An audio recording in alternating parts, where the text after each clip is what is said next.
দ্বিতীয়টা যেটা বলতে চাইছিলাম, রোজার দিনে যেগুলো জিনিস হারাম, যেগুলো হারাম চলবে না, করতে পারবে না।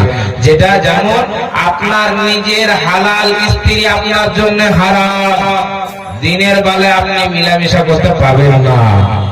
আল্লাহ আপনার প্রতি হারাম করেছেন, রাতের বেলায় আপনি মিলন করেন, কোনো গুনাহ নাই। সেহরি খাওয়ার আগে গোসল করলেন, সব ঠিক। যদি মাওলানা আপনি বললেন যে জেনে বুঝে স্ত্রীর সাথে হালাল বিবির সাথে মিলন করা যাবে না, যদি ভুল বশতে হয়ে যায়, তার করণীয় কি, তার বিচার কি, তার ফায়সালা কি, তার জরিমানা কি, আপনি একটুখানি বলে দেন।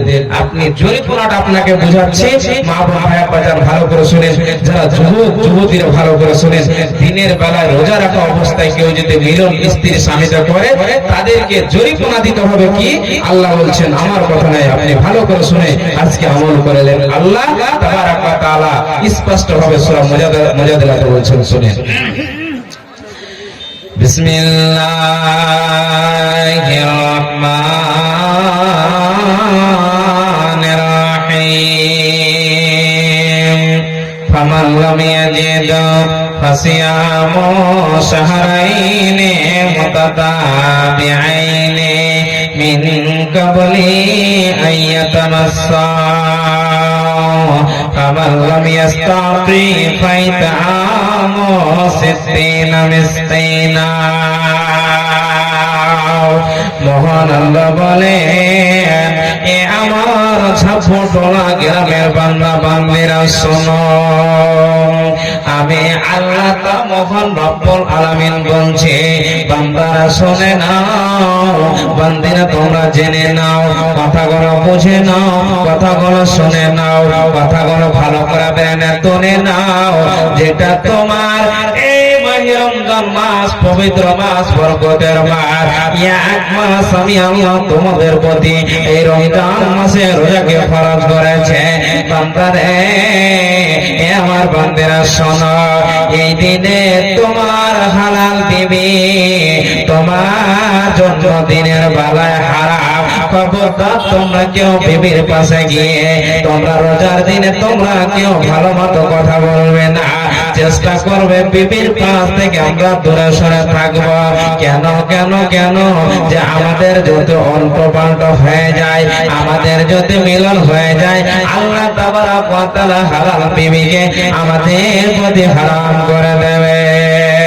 আল্লাহ বলেন, বান্দারে, আমার বান্দিরা শোনো, দিনের বেলায় যদি কোনো স্ত্রী কোনো পুরুষ যদি মিলন করে নাই, তবে শোনে না, এক নম্বর তাকে জরিমানা হলো একটা গোলাম আযাদ করতে হবে। রাসূলের জামানায় একজন সাহাবী আল্লাহর নবীকে গিয়ে বললেন, দয়ার নবী গো, হালাক তো ইয়া রাসূলুল্লাহ, আমি হালাক হয়ে গেলাম, আমি বরবাদ হয়ে গেলাম। আল্লাহর নবী বললেন, কিসে তোমাকে হালাক করলো, বরবাদ করলো বলো? বিশ্ব নবী বললেন, তোমার কি হয়েছে, তুমি রোজা রমজানের দিনে কেন উল্টো পাল্টো তুমি কথা বলছো, আমাকে বলো। তিনি বলছেন, আমি বললাম, ইয়া রাসূলুল্লাহ, ওগো দয়ার নবীজি, আমার বিবির পাশে আমি দিনের বেলায় শুয়েছিলাম, হঠাৎ করে আমি আমার বিবির সঙ্গে মিলন করেছি। নবীজি গো, আপনি আমাকে একটু বলেন কি করতে হবে? দয়ার নবী বললেন, সাহাবী রে, তুমি শুনে নাও, তুমি শুনে নাও, তোমাকে একটা গোলাম আযাদ করতে হবে। তখন সাহাবী বললেন, ইয়া হাবিবাল্লাহ, ইয়া রাসূলুল্লাহ, আমি একজন গরিব মানুষ, আমার মতো মদিনাতে কেউ গরিব মানুষ নাই, আমি কেমন করে গোলাম আযাদ করব? আমি পারবো না গো নবীজি, আমার দ্বারা ক্ষমতা হবে না। নবীজি বললেন, সাহাবীরা শোনো, তবে তোমাকে কন্টিনিউ লাগাতার পায়দার পাই, তোমাকে এই রমজান মাস রোজা রাখার পর তোমাকে 2 মাস রোজা করতে হবে।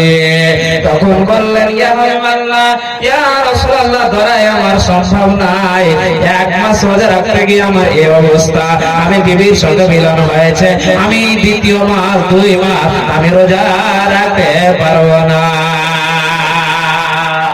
এক নম্বর হলো, দুই নম্বর, তৃতীয়টা শুনে আল্লাহ নেই বলছেন এই ব্যাপার, তবে শোনো। তিন নম্বর নবী বললেন, সাহাবে শোনো, তুমি যে ভুলটা করেছো তোমাকে ভুলের জরিমানা। তৃতীয় নম্বর হলো ফাইতামা সিদ্দিনা মিসকিনা, তোমাকে 60টি ফকির মিসকিনকে তোমাকে খাবার খিলাতে হবে। যতক্ষণ পর্যন্ত তুমি খাবে না ততক্ষণ পর্যন্ত তোমার বিবে তোমার জন্য হালাল হবে না, হবে না, হবে না। একবার পড়ে সুবহানাল্লাহ। সাহাবী কি বলছেন দেখেন, নবীজির সাথে আলোচনা। আল্লাহর নবীকে বলছেন, সাহাবী এখন প্রশ্ন, আল্লাহর নবী আমার মতো গরিব মানুষ কেউ নাই, আমি গোলাম আজাদ করতে পারবো না, আমার দ্বারা ক্ষমতা নাই, তবে তোমাকে একটা কাজ করতে হবে, 2 মাস রোজা রাখতে হবে। আল্লাহর নবী 1 মাস রোজা রাখতে পারি না, আমার এই অবস্থা, শরীর দুর্বল, আমি 2 মাস কেমন করে রাখবো? আবার নবীজি প্রশ্ন করছেন, শুনো, 2 মাস রোজা রাখতে গিয়ে আবার যদি তুমি 2 মাসের মধ্যে একটি যদি রোজা জেনে বুঝে ছেড়ে দাও, 56টা রোজা করেছেন, 4টা আছে, যদি একটা ছেড়ে দাও আবার গোড়া হালে রোজা করতে হবে। জোরে করে বুঝেন, গোড়া হালে রোজা করতে হবে।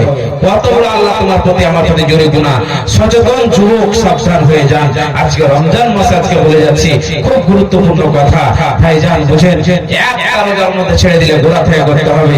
সাহাবী বলছেন, আল্লাহর নবী আমি পারবো না। তো নবীজি বলছেন, তবে এক কাজ করো, তুমি 60টা মিসকিনকে খাবার খেলিয়ে দাও, নচেত তোমার বিবি তোমার প্রতি হারাম হয়ে যাবে। বলছে আল্লাহর নবী এটাও পারবো না। আল্লাহ নবী মুচকি হেসে বলছেন, এই ব্যাপার, তবে শোনো, তুমি বসে যাও, আমি সাহাবীকে বলছি। সাহাবীকে হুকুম দিয়ে দিল, একটা দুটা করে খেজুরকে তোমরা জমা করো, একটা ডালি হয়ে যাবে।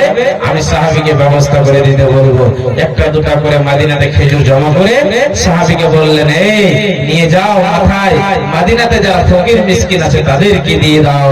তখন তিনি বলছেন, আল্লাহর নবী আমার মতো মদিনাতে গরিব মানুষ আর কেউ নাই, আমি কাকে দিব? আল্লাহ নবী বলেছেন, যাও, তুমি যাও, সন্তান কিনে সব খেয়ে নাও। ভালো করে বুঝেন, বলার মানে আপনাকে এগুলো দিতেই হবে, আপনাকে এগুলো জরিমানা ভরতেই হবে। এখন তো গোলাম আজাদ করা যাবে না, তাহলে দুটা যাবে, একটা রোজা করা, একটা 60টা মিসকিনকে খাবার খেলিয়ে দেওয়া। তাহলে আপনার যদি ভুল বশত এরকম কাজ হয়ে যায়, তবে আপনাকে রোজা করতে হবে, কোনো মাপ নাই। আর চলে এই মাসে আল্লাহ তাবারক